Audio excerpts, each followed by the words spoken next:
All right, so it is 11:02. We're going to start. My name is Melissa. I am the marketing coordinator at Fjorge. So thank you everyone who is joining us today for our GA4 webinar to talk about the transition from Universal Analytics to Google Analytics 4.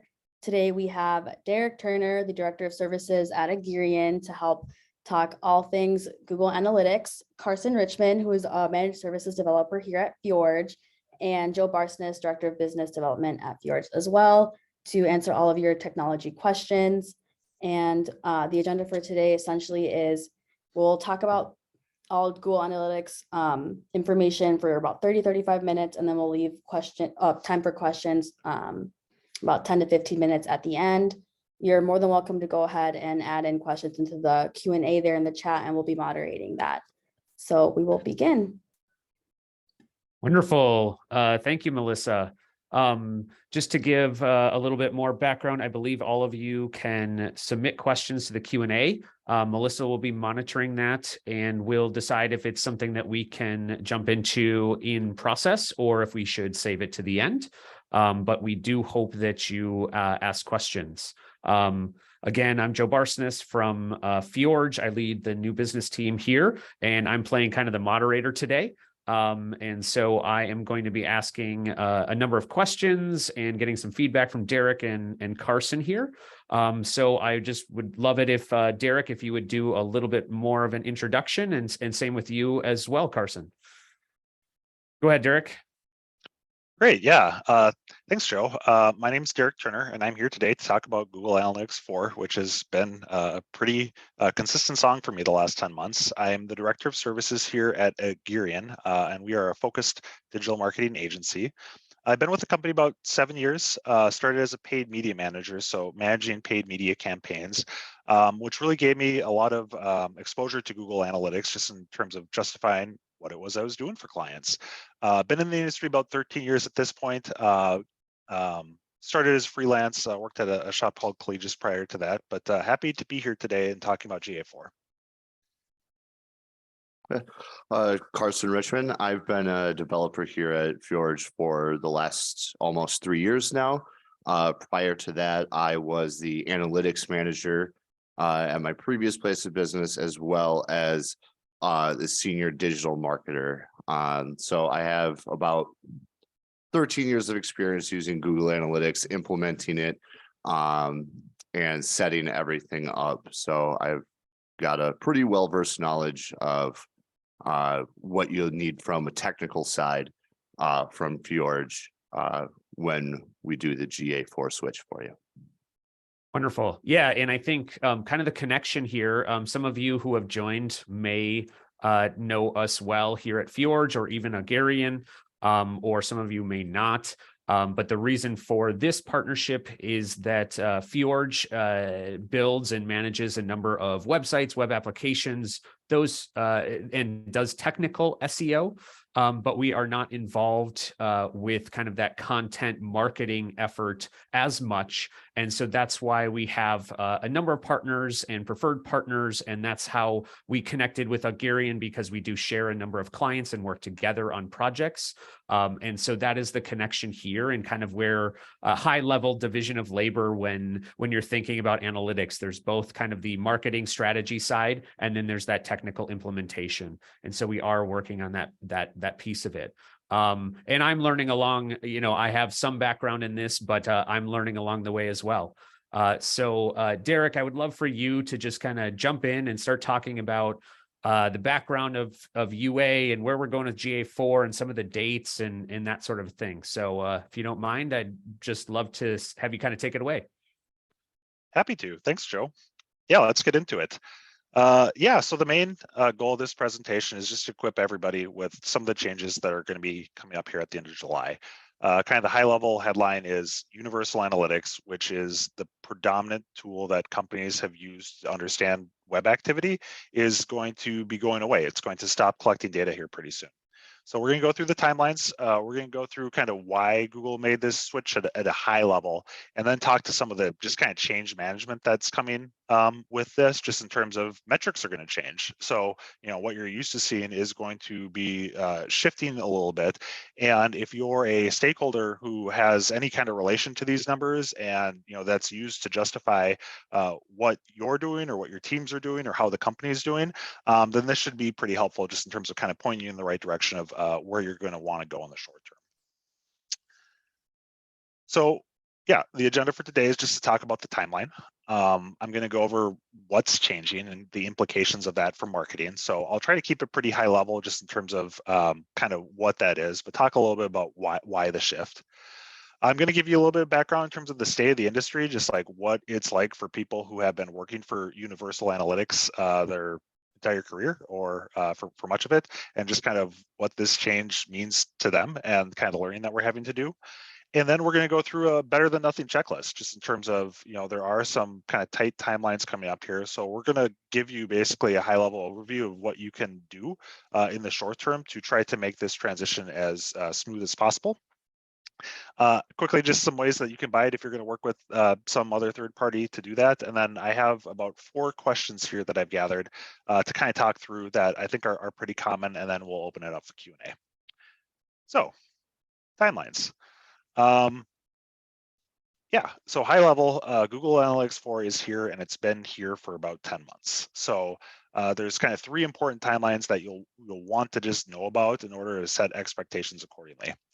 So, in digital marketing, a lot of what we use to justify what we've done is comparing against a previous year. And the deadline to get that tracking and have that present GA4 was about 10 months ago. When it launched, it's day 0. If you don't have tracking starting at day 0, you're basically 365 days away from having year-over-year tracking within Google Analytics. So getting moving on this is going to accelerate that date. So just high level want to call out that that's something very consistent for marketers. It's not that you can't necessarily analyze year over year. Universal Analytics is going to stick around for a little bit. So you will be able to reference those historical data, but the important things here are the metrics are changing slightly. So you're just going to need to account for that. And you're going to, obviously want to get set as quick as you can. So you can do that natively within one system, and you don't have to kind of go through the manual process of that. The big deadline for companies is July 1st. That is when the Universal Analytics is just going to stop collecting data. So if you have reports from your web team, from your marketing teams, if this transition hasn't been made, and you don't have kind of a secondary tool that measures sessions goal tracking, that's going to completely shut down. This is what Google is still representing to us on July 1st. I had felt maybe they'd give us a little bit more time here, but it seems like they're sticking to it. So that's about 70 days away, coming up pretty close. So there is a sense of urgency to this. But as I mentioned, Universal Analytics data isn't going away immediately. You're still going to have the ability to retain that through January 1st, 2024. But if you care about the historical data of what your company performance has been on the website, you're going to need to find a place to park that or archive it so it can be used later.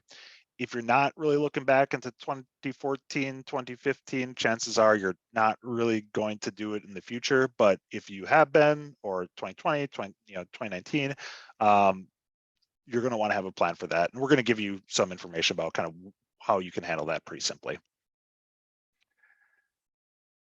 So, with that, Google decided to make a change. And obviously that's going to cause a lot of work for people just in order to get ready. But they did it for a reason. And there's some good parts about it, and then there's just some things that are different about it. So I'm going to talk about kind of the things that are different about it first. The first thing that you need to know is it doesn't retain data indefinitely. Universal Analytics did. So like all that data you had from 2012 is still in your Universal Analytics account. Google Analytics 4 only holds data for 14 months, and you actually have to change that to be that long. Out of the box, it's only 2 months. So that represents a significant change that may have some impact in terms of like if you're used to reports, if you have automated reports. I can kind of talk you through kind of some of the situations we've encountered just in terms of visualizing data and displaying data, but because the system only holds it for that long, you need to park it somewhere. And our recommendation, Derek, yes. do you happen to know why it is that way? Is it just to reduce data storage or because people aren't using it? Do you happen to know why, or is that just a new rule you're up against? I could speculate, so I'll put this in the speculation zone. But in terms of the data storage, there's obviously some cost savings as far as Google. But our recommendation for what people should do as a result of this is to use another Google tool, which is called BigQuery, which right now can do it very inexpensively, but it's pretty likely that it could also just be an adoption funnel for their data storage tool, which is BigQuery. So pure speculation there in terms of what Google's intentions are, but that's how I would read it without any other context. Perfect. Sorry, carry on. Yeah. So that just doesn't hold data indefinitely. That's just fact of life. It organizes data differently. So I'll get into that a little bit in terms of like what's good about it. But essentially, the high level reason why they made the switch is some technical jargon around information architecture. And when Google first made the system, they pretty much built everything around this concept called a session. And that's basically you're on a website. It creates this thing called a session that measures all the time that you're on the website. It created limitations just in terms of the types of questions you could answer. Asking questions around time between events, between sessions was pretty much impossible. Asking questions around what a specific user did across different sessions was harder than it needed to be. So Google went ahead and made the switch to basically allow, instead of just sessions, there's now sessions, there's now users. So basically it allows you, if you know how to ask questions a little differently that should be able to answer some interesting questions in the long term. Another perk is that there are some features that were previously included with Google's premium analytics package, Google Analytics 360, which is oftentimes pretty expensive for users, like $10,000 a month type of expensive, that they didn't include in the free version, which most organizations were using. In terms of like path analysis, like understanding from point A to point B to point C, that was a feature that you had to pay for in Google Analytics 360. So they are adding some value just in terms of the type analysis you can do by bringing some of those features in from the paid tool into this tool.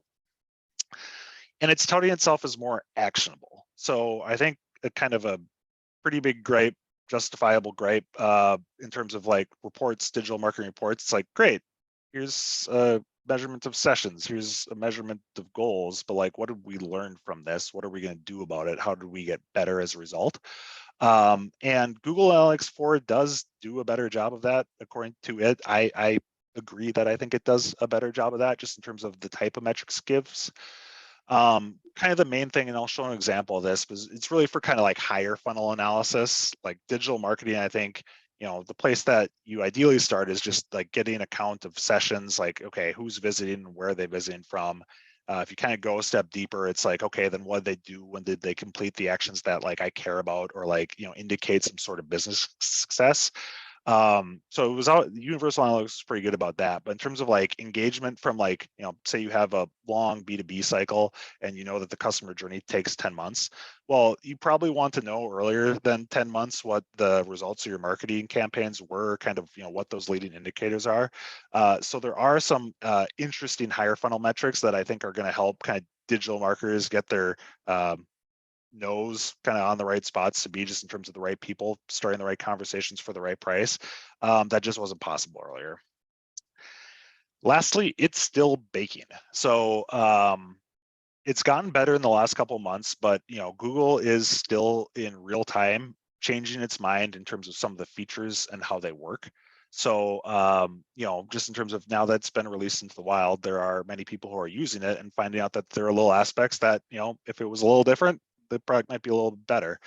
So Google's taking that feedback and updating definitions as it goes, just in terms of like how it captures data. It's pretty technical, and it bores even me sometimes, but they are listening and it is changing. So I think just kind of knowing that there are still some ongoing conversations, like even today, is just high level important to know, just in terms of like when you're interacting with people who are accountable for these metrics and accountable for reports. So that's kind of my high level take on what's different.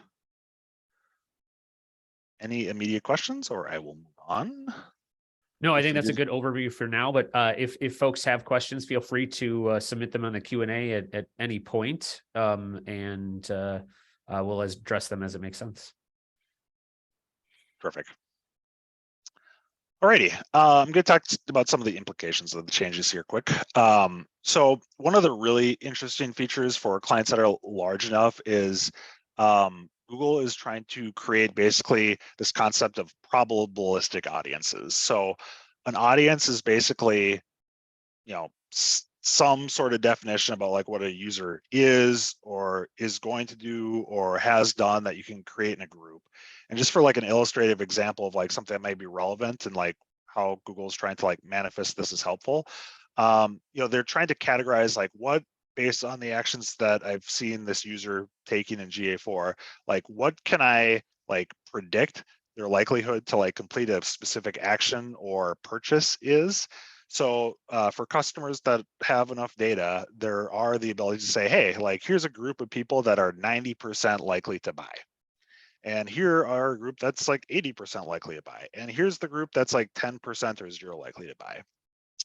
Why that's like a pretty big deal for digital marketers, just in terms of like a lot of how we target, like often rests on audiences that are captured in GA4. So in terms of like how you want to be buying digital media, obviously, if you can be spending most of your money on the people who are most likely to buy, you're probably going to see a higher return on your ad dollars.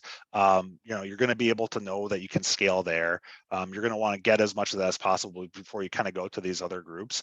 But in theory, it should help increase ROI by the ability to kind of create those probabilistic audiences, whether it's saving money by not showing to people who you just know aren't going to buy. Maybe they're looking for a job type of thing in terms of on your company website versus those who are going to.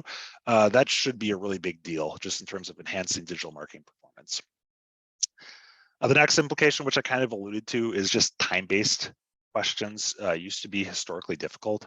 So, as an example, different assets on your website are probably really indicative of whether a user is going to complete a certain action, just in terms of, did they watch a video that you have? Did they download this FAQ? And questions that marketers weren't able to answer is just like, how long is that going to take on average? Or if there's a correlation between that action and that happening, like if I speed that up or kind of compress that information to be closer together, can I increase the conversion rate, the rate of, an eyeball on the website to actually taking the action that I want through that? So that's a pretty new frontier in terms of questions and answers that we're able to get. So that's going to be a big one. I allude to BigQuery. There are other ways you can store your data. Amazon, a whole bunch of other data storage providers. BigQuery is Google's version of this that natively integrates with GA4. So, they've created some advantages for themselves. But the thought is that, this is going to be a repository for customer interaction data that you can use to either run analysis or in the distant future, potentially marketing automation. So, if you know that, a user because of BigQuery has been looking at something, 3 months ago, it was a specific product line. In theory, you can start to customize their experience going forward to like make sure it's as relevant as you can kind of create to just better optimize, make sure that you're having the right conversation once they got on the website. So that is a potentiality of all this. Right now, I tell people, don't worry about it. That's normally like step 4 or 500 in terms of what you need to be doing now. Sure. Yeah, so really just focus on getting the data in BigQuery or some system now, and then worry about doing with it later. It only charges based on when you extract data from it, not necessarily where you put data into it. So some of our largest clients we have set up, and they don't incur any cost by having the data there. Google has your data, so there is that. But I really just recommend folks just worry about kind of getting stuff in. Got it. Higher funnel performance, as I allude to, it's going to be just sharper in focus. I have an example that I'm going to get to next, just in terms of kind of what that looks like. And then kind of the last thing that I want to just really emphasize is if you are a stakeholder and you are using universal analytics data, to get thinking now about kind of the narrative once you start to have the other system set up and you can compare it. Because if you're seeing a 5% increase or decrease, or it's a 20% increase or decrease, there's a lot of people who are going to want to have a confident answer in terms of why, and you're going to want to have some time internally to try to suss that out, kind of within the safety of your space before you're actually relying on those numbers. So really just calling out, like, start to think about that once you get set up. There will be discrepancies, which I'll go into a little deeper in terms of why. It's just how they measure. But that's, I think, kind of the biggest immediate takeaways as far as the implications. Got it. Excellent. Okay, so this is an example. This is the kind of reports that I look at and get excited about. I often tell people when you're in analytics, the stuff that you're looking at, usually only 1.5 people care, and you're one of them usually. So you got to tell a good story to try to get others to do it. But here's an example just in terms of a metric that I like. And basically what this shows is it's an articulation of how many users in the last month that have visited my website have visited like within the last day.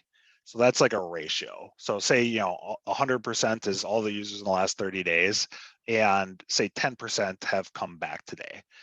This is really exciting to me as like a digital marketing person, just in terms of like, that is probably a really great leading indicator for engagement in terms of content. And what I have kind of shown here is a bunch of different campaigns that were run from paid media, just in terms of like display or high level tactics. Those were impossible to justify earlier, other than like, hey, it's a lot of clicks, hey, it's cheap, and we're seeing a conversion every now and then. So like, okay, but for my money, digital marketing is all about starting the right conversation for the right price. And if you can get a sense of like higher engagement after you throw kind of 6 new campaigns out there and Sure. optimize your money there, you're probably going to have better results in 3 to 6 months if you have longer sales cycles. So this is just like a high level example of kind of like what's good about it. And I assume that there's a number of other things that are similar to this.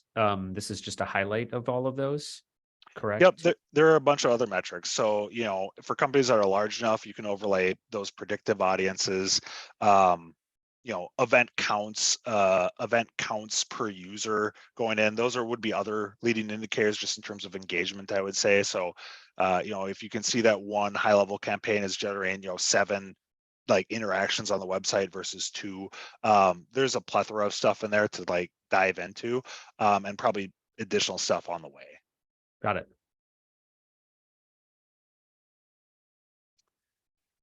So kind of get into the change management. I want to talk to the scenarios that you're probably going to come across. So, the kind of scenarios here is you have both Universal Analytics and GA4 properly set up, and there's a discrepancy.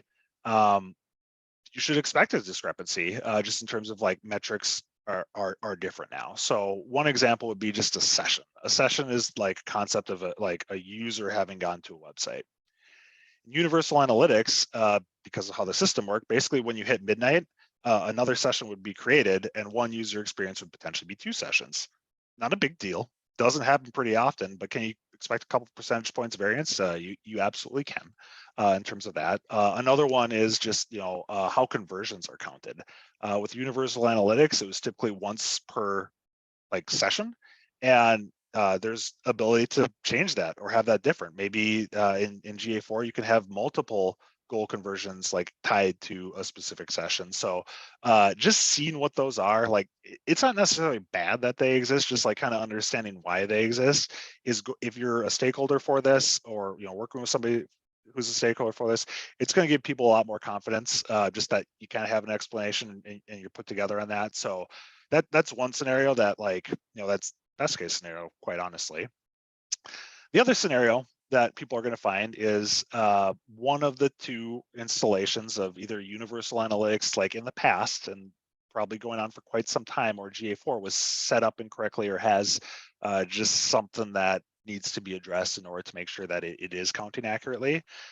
That's going to be a very different story, just in terms of if it was, the fact that your Universal Analytics was never quite set up. Well, you're going to want to be prepared to talk about kind of what you're going to do, or why this GA4 migration represents a chance at a fresh start. But normally accountability is on the line with that type of stuff. So just kind of getting a sense of like why that happened, when it happened early, and just being able to have conversations with people as opposed to, like discovering it when the system rolls over is highly advised, just in terms of, kind of giving some time to that conversation. So want to talk to that high level. Got it. And have you, as you've started to transition some of your clients over, are you running into, major issues, small issues, surprises, things that you like, what are you running into most often so far? Yeah. Well, it's kind of a split. So like my experience on this is like, so we're an agency, we have our book of business, we're accountable to like set stuff up for people in our team. So, in those situations, normally we've been able to suss out whether there was any universal, when those analytic issues come up. And so it's been mostly about the minor variants. I would say that what I'm seeing in terms of new business, it's companies that really haven't like spent a lot of time with universal analytics, or it was set up kind of way in the past by somebody who's no longer with it, and like some context has been dropped, and they either know it's broken or they don't know whether it's broken, but they're looking at GA4 as kind of like, well, this is a fresh start, so let's just make sure we get this right and then kind of move on past that. So it'll be interesting here. I think the companies that were really early into this knew that GA4 was going to be a thing. They probably were thinking about they're thinking about analytics, and I'm expecting kind of increasingly up to the deadline, there's just going to be a wave, and kind of the closer you are to that deadline, the more likely you are to have some issues with installation. Yeah, great. And now I saw a question in the chat, and I think maybe now is a good time to ask it, is there a way to interact with Google or provide any feedback that you're aware of to them in this transition? Yes. So there are like forums that exist. There are, I think, kind of community boards that exist within Google. So you are able to like kind of talk to the community, I guess. I don't have a direct line to Google to say, I don't like this metric, change these things. I think, kind of getting involved with those communities, and, pretty often there's shared problems, and, whether there's a solution that can be, found within those communities, or, you just get enough people to like recognize that this isn't good long-term, is kind of the ways that I've seen Google being influenced on that. Got it. Perfect. Thanks. Yeah, I know it's sometimes it's hard. It seems like it goes into the ether, and but they have a lot of clients, and they're providing essentially for a lot of us a free service. So it's hard to have that expectation, but you don't really know where to turn. But there's also experts like yourself and Carson that might be able to jump in and support. In my experience, I've also seen Google use their own survey service, and you'll see something pop up as you're in your dashboard, like how are things going, and then it'll ask you some questions. So you can always respond to those. And then inside of the documentation, there's always at the bottom of the those documents, was this article helpful? And then you can answer those. Those are some pretty basic ways to at least provide some immediate feedback to them. Yeah, perfect. Yeah, kind of just carrying that on a little further. Google, across their products just has different levels of support. We brought a Google Nest, and I could not get somebody on the phone for the life of me when I couldn't connect that C-wire. But one avenue that works pretty well, if you are running paid media, typically you can get direct access to somebody like within the Google ad side of the thing.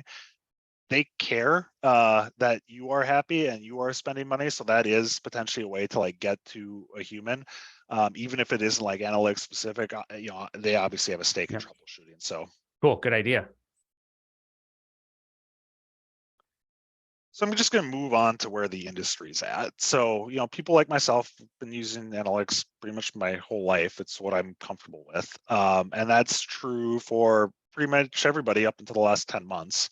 But I think the big call out here of like, the industry is pretty unfamiliar with this. Like we are just now delivering in the hands of our teams, like reports that can go in front of clients to talk about GA4.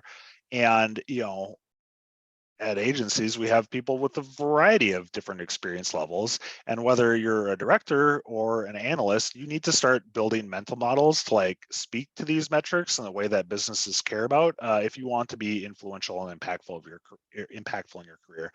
So I think the high level call it is just like, people who are very experienced are kind of in the same spot as most other people. And I think that the people who are going to succeed are the ones that really kind of dive into this, are able to tell good stories around the metrics. But, you could be an entry level analyst and have one of the better ideas in the industry, presumably, just because it hasn't, been out there baking for a while. The other thing is just, it's going to be quite a bit of change management just in terms of those metrics are different. If you are actually going into the system, it is a different UI. It just works differently. So I think with that, and like with what I've seen throughout this entire experience, is just training and enablement are going to be super important for the next year. Right? That counts for the production people, and that they should be able to, ideally provide that to upper level people who don't want to go on analytics, don't need to, just need the summary, just in terms of what's changed, why it's changed, what's new, like what can we now say, what can we no longer say, kind of where is the medium term vision in terms of like measurement plans type of stuff. So yeah, really just encourage people to dive in if that's your role and accountability. We do offer kind of access to CXL training courses, which is kind of a technical 8-hour thing. Like you really want to be in it to probably find value with that. But people are going to need to go through that. Stakeholders, that make decisions as far as budget allocations are going to need to understand kind of the value of these use cases and kind of play around with those a little bit, just in terms of kind of deciding like, how much time do you build in a system, where do you ultimately want it to be? Because what I'm talking to today is just kind of like, this is bottom line, get you through the transition type of stuff. But there are current features and there'll be new features that you're going to want to think of to take advantage of. So, example is you can tie basically audiences to, like, if you have a user sign in, you can use that user sign in key to really stitch together between browsers, between devices, kind of who is there. So like, that's great for a lot of companies, but you're going to want to know that it exists and, could be able to evaluate whether that's right for your business. Great.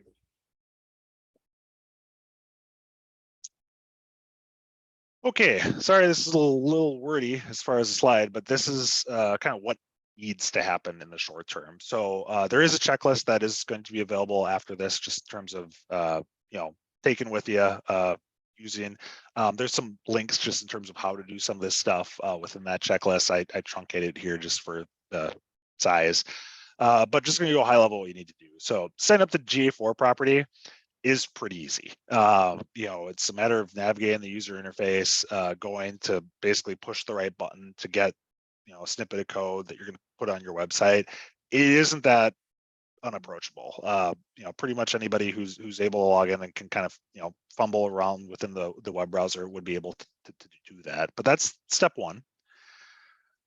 Step two is starting to think about parity from your old Universal Analytics account. So, if you were getting good answers or good metrics, you're going to want to think about how those get replicated. A big thing to think about is just like, you probably have IP filters in your old Universal Analytics. They're just saying, hey, like, I don't want my marketing team to be tracked here. I don't want the web developer who's like running a test in terms of a form submission to be tracked here. Fjorge, maybe we don't want to necessarily track that from a marketing perspective. So you're going to want to make sure to carry over those IPs. Fjorge has linked theirs here just for anybody who's interested in having that for GA4. But it is good to think about. I mean, you want to be tracking relevant people, not necessarily people who are doing kind of the work to maintain the website. So call out there. Next is where most of the value is, I would say, is just setting up basic event tracking to capture user interactions like button clicks or form submissions. We recommend and always prefer to install and get those instrumented through something called Google Tag Manager.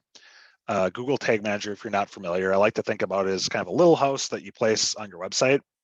And that just sits there, and that allows kind of people, depending on your governance and just how that works, to be able to go in and make updates, to be able to track relevant things on the website without having to mess with the actual code the website. So recommend doing that. Sometimes this can be pretty easy, kind of the basic, if it's like, well, we have a form submission that goes to a thank you page, you can set it up that way. That doesn't really require any technical knowledge. Kind of event tracking, or being able to pull out the snippets of code that are like, firing when an event happens. That's kind of the more traditional way to do it now. Tutorials can get you there. A lot of times this is what people would want to work with an agency for, just in terms of getting that set up. And making sure you have what's pulled over from Universal Analytics is important. And then, a lot of people are looking at this as a fresh start. So if you have marketing stakeholders, reaching out to them about, what else could we be tracking, or what makes sense, or just different stakeholders on within the company is a good thing to do at this time, just in terms of kind of getting you where you're going to want to be at the end. If you have a managed service plan with Fjorge, you're going to want to send through a JIRA ticket to make sure that snippet of code for Google Analytics 4 gets added. So that's something that, Yep. Yeah, so if you have a plan, if you work with us and have a site under management, someone like Carson would get that notification, and we can help get the process started for you. Obviously, part of this process is to reach out and make sure everybody's at least aware of this. And we are reaching out individually to our clients as well to recommend that we get this set up, but there is some involvement from both sides that needs to happen, because we want you to own the GA4 property. Yes, great call out. All right, the last two here. So review the data between UA and GA4 while you still can. Yeah, there's about a 7-month window. Well, no, there's a 70-day window, excuse me, just in terms of UA collecting data. So that is, I think, priority number one, is just kind of seeing if there's any drastic differences there, and then kind of knowing whether you need to dig in more, or that stuff looks pretty close. The last thing noted here is just set up BigQuery or some kind of data holding solution. We've included like just the standard operating procedure for how you can do it. It takes about 10 minutes. It's pretty technical. You do have to give a card to Google, but as I mentioned, unless you're extracting data, you're not typically going to realize a charge. But recommend getting that set up, connecting with GA4 just to pipe that current data in there. I would tell most people I won't worry about Universal Analytics and like kind of importing that data just yet, but it's something that is probably on the medium-term horizon, just in terms of if you know that there's stuff you're going to want to retain, not lose access to have a plan to get that into BigQuery. All right, rounding the bases here. So just a couple of ways that you can buy it. One-time setups are a way that you can certainly do it, just something that's project-based. Another way that I've seen it done is just like, setting up kind of a rolling project, just in terms of like, well, I know I want to get it set up, and I want you to enable me in terms of some of those new features, have conversations about it. So, basically say you buy a bucket of 40 hours, you kind of, get your objectives done in there, use the extra time to kind of, do that discovery, and then potentially like reestablish another tranche of hours to move forward on those projects. It's another way. The way we do it at Augurian with our clients, Analytics is just a service that comes along with any other service, just because our teams, it's really vital that we're able to justify that. So ongoing retainers are another option, just in terms of like if something breaks, a goal breaks, something changes on the website that wasn't reflected in terms of GA4, that you have some consistent support to just like get that fixed up, and to have kind of a consistent kind of partner with you as new features or new changes roll out, just kind of talk about that. And for a lot of people, it's we're focused on getting this set up now, but we know that there's these ongoing things like the Universal Analytics migration. You might have a bunch of reports that need to be kind of redefined, rescoped. So those are the ways you can buy support. And now I have kind of 4 questions, and then I'll be wrapping up here. But these are some ones that just came in that I think would be pretty common. So this one was shared.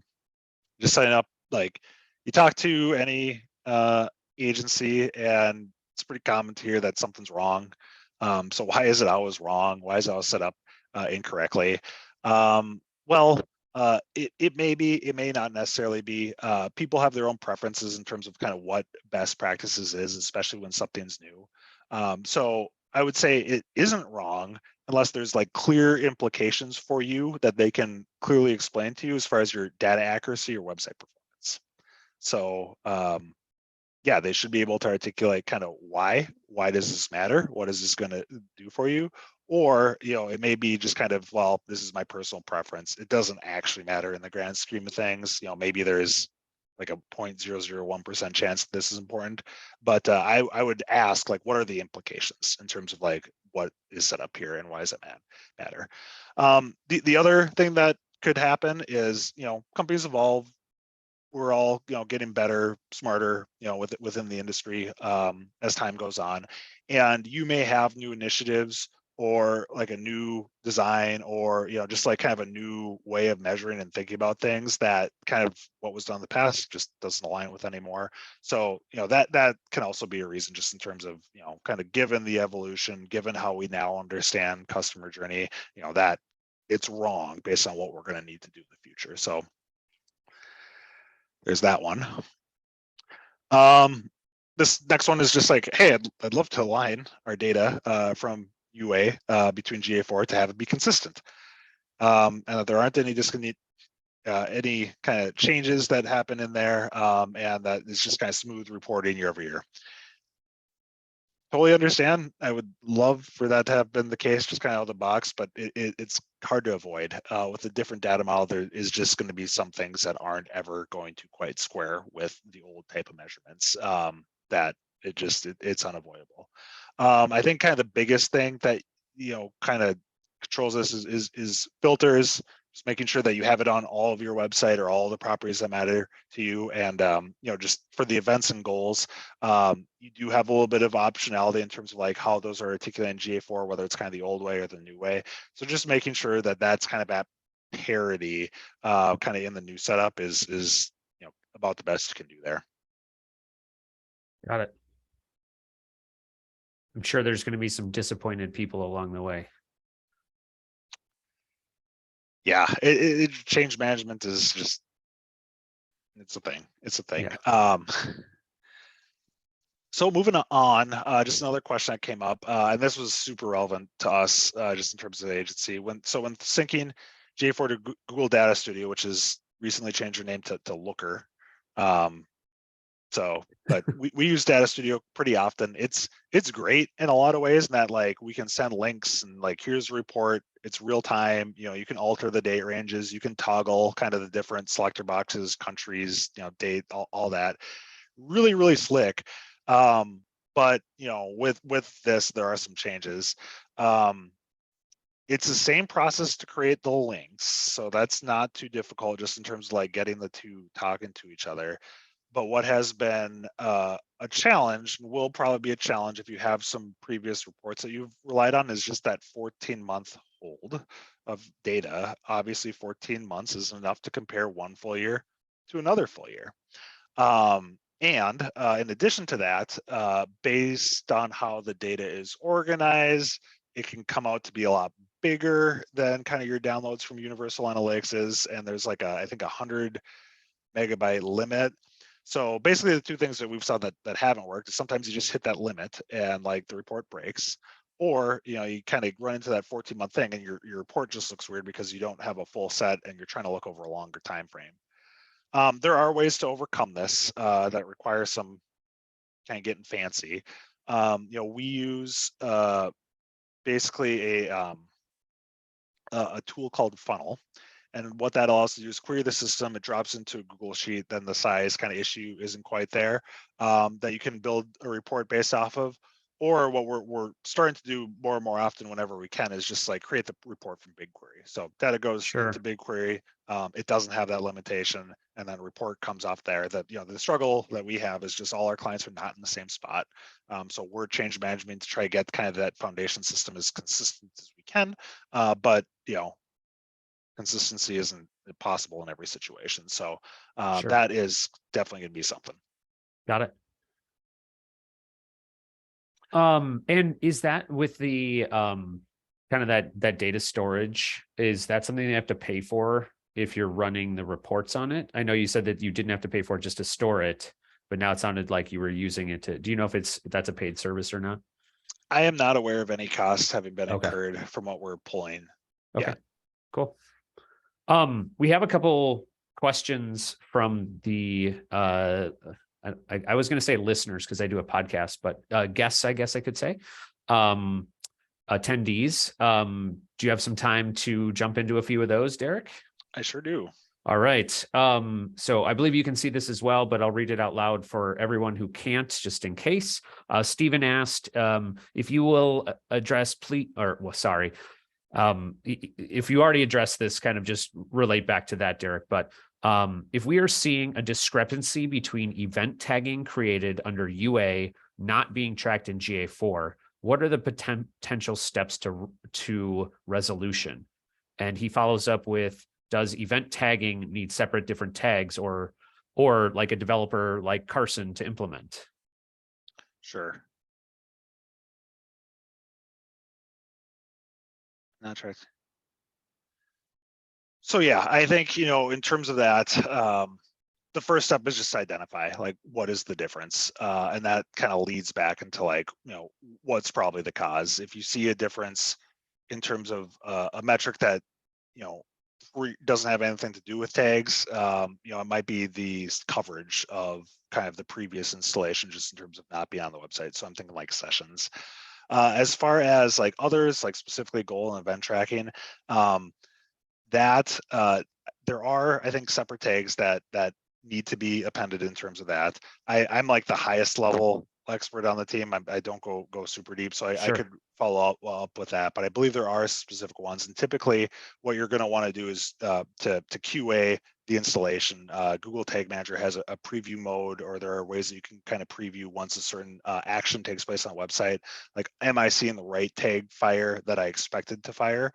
In terms of like just seeing whether that's the case, and then typically working off from there. The simplest is just that it isn't. There can be, I think, some more technical gotchas within there in terms of why it is that you might just need to peel the onion a little bit, but that's most cases. Got it. Carson, have you run into any technical implementations where you've needed to get involved from a development standpoint with any of our properties yet? Not yet. Most of the transfers that we've done already use GTM as their implementation. So a lot of it was just letting them know to make sure that their GA4 tag was in their Google Tag Manager.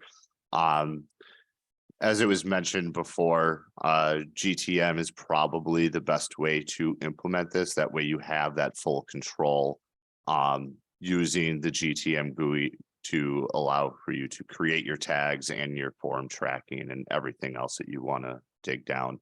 Now, in the UA analytics, I have ran into, if you do a hard code implementation, GTM will not work on those implementations.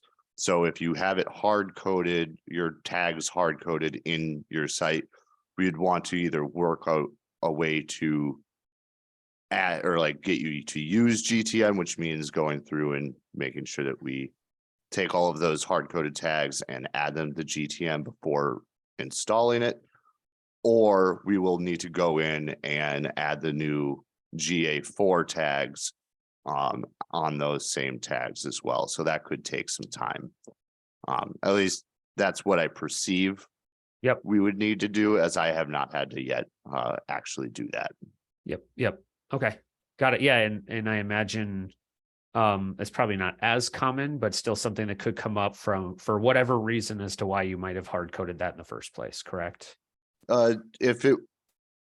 If you were hard coding stuff before GTM was really popular, sure.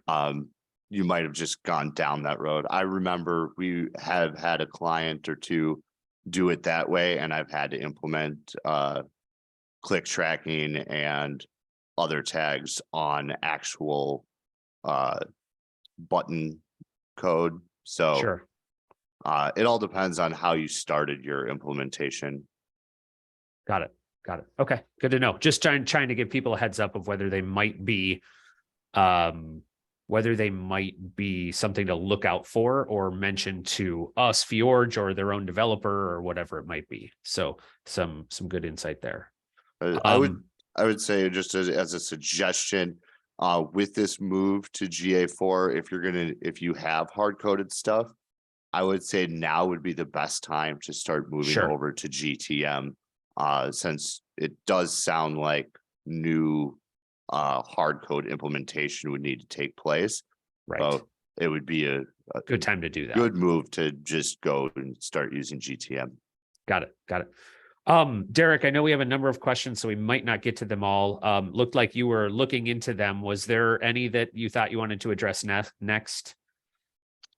I'll just go down the list quickly. So as far as to be clear, tags and events from UA should be recognized under GA. Yes, and that you'll want them to be. They aren't necessarily going to like automatically come up. So that's kind of the events and goal tracking kind of work that needs to be done. But as long as those tags, events, goals are all still relevant, you're gonna want to continue to use most of them and just make sure that that information is set up to talk to GA4. Another question, just in terms of we're pulling our data from UA and GA using Informatica, but this is dependent on a specific view ID. With GA4 dropping view ID, do you know if there's another way around this? I can't speak 100% confidently, just in terms of not being familiar with that specific system that you're using. But what I can say is that a process that we relied on specific IDs that weren't present in GA4 that were in Universal Analytics. Basically, we would carry the user ID, and the thought being that you can carry that, all the way into a CRM, and like get the actual outcome kind of figure it out, and then pull it back into GA4. So there was another ID that we were able to use to accomplish that we did have to kind of transition our implementations to. So I would high level suspect, without having a ton of details, that that's probably going to be possible in your case, but can't specifically confirm that at this second. Got it. Thank you. Good thought and good options. Go ahead, Derek. You can just read the next one if you want. Just another one. Found the process of internal traffic by domain filtering to be much more difficult than it ever was in the UA. Research you did indicate that you need to use Google Tag Manager. Is there any workarounds that you can think of? It's a multi-step process and much more complicated.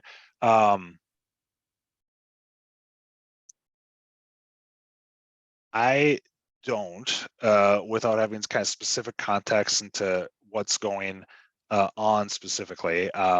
Typically it's just been capturing what you have in Universal Analytics and trying to get that into Google Analytics 4, which in your case might be kind of more complex. I know when you have you're working with a system or a bigger website, there can be a little bit more nuance into that. But I can take this one back and just if I can get a specific answer, I'll shoot this to my team just in terms of see if they have any high level thoughts. I'm happy to kind of send that through Fjorge or something just in terms of an answer to that. Yep, and we do have your name, Brandon. So hopefully we can connect the dots there. Yep, and then the last one I'm seeing, can you provide any code changes needed? Yep, any code changes that we need or that you need can either be provided by Fjorge. So reach out to, I guess, Joe, or unless you have a managed service plan, reach out to your CSM and we can get that handled for you. All right. Sorry, maybe I skipped over one. Did we address them all, Derek? I was kind of going back and forth and taking some notes. I believe so. Okay, yep. Good. Last minute questions from everybody. Otherwise, we can definitely wrap up. So I'm just looking for any last minute questions on the Q&A. And if you do have any, you can certainly reach out to Melissa, myself, or the team here at Fjorge, or Derek at Augurian. And we will send out some contact information and some follow-up. Derek, I believe you said that you would share the presentation as well, because there were some links. And so is that going to be available for, at least I'm sure Melissa will help distribute it, but you're okay sharing that, correct? Absolutely. Awesome. All right. Well, Derek, thank you so much for doing this. Thanks for everybody who joined. We've got a little bit of follow-up to do, but we love all the questions, and I guess best of luck to everybody in this transition. I'm sure there's some frustration happening out there, but lean on your resources, and thanks for joining and learning more. And thanks for Melissa for setting everything up. Appreciate it, everybody. Awesome. Yeah, thanks for the opportunity. Bye, everybody.